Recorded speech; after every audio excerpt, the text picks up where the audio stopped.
Okay, MikroTik tutorial sa hotspot na i-redirect yung user sa specific site or website.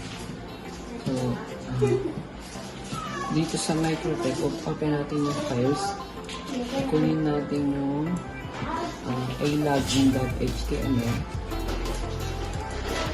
Copyhin natin, then edit. Then sa alogin.html, makikita mo yung meta http content to, then URL redirect. So, kunin mo lang to. Copyhin mo sa bago mong template. Open mo rin yung alogin. So, ito yung bagong template. Ito yung default na MikroTik. So, dito sa inedit na template or pinopy sa iba, wala siyang redirect URL. So, copy and paste mo lang dito. Edit mo yung content sa one. Then, URL, for example, yung Facebook page, ay yung YouTube channel. So, copy mo lang siya dito. And then, parang dito, single lang. Then, click save. Ngayon, na-save na natin siya.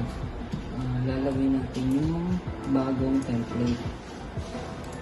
Copyhin natin dito sa folder under main test.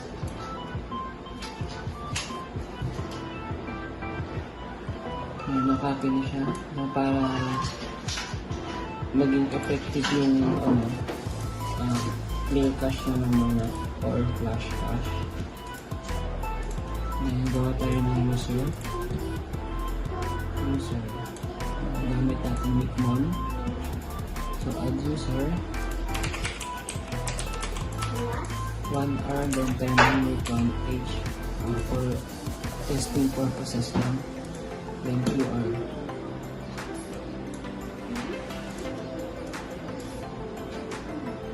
Yung QR code pala gumagana lang sa mga Android devices. Pag iOS, hindi siya perfect eh. For example, open natin yung hotspot.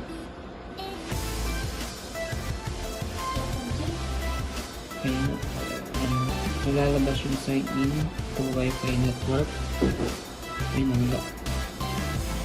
Wait lang.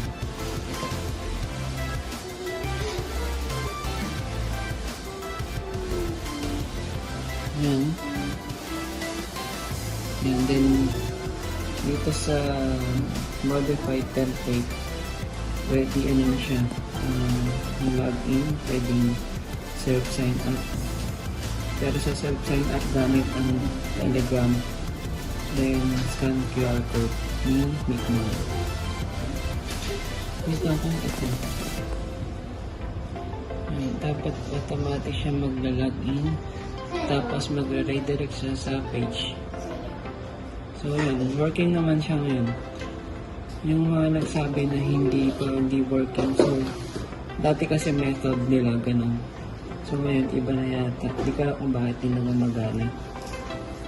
So, ito. Okay na.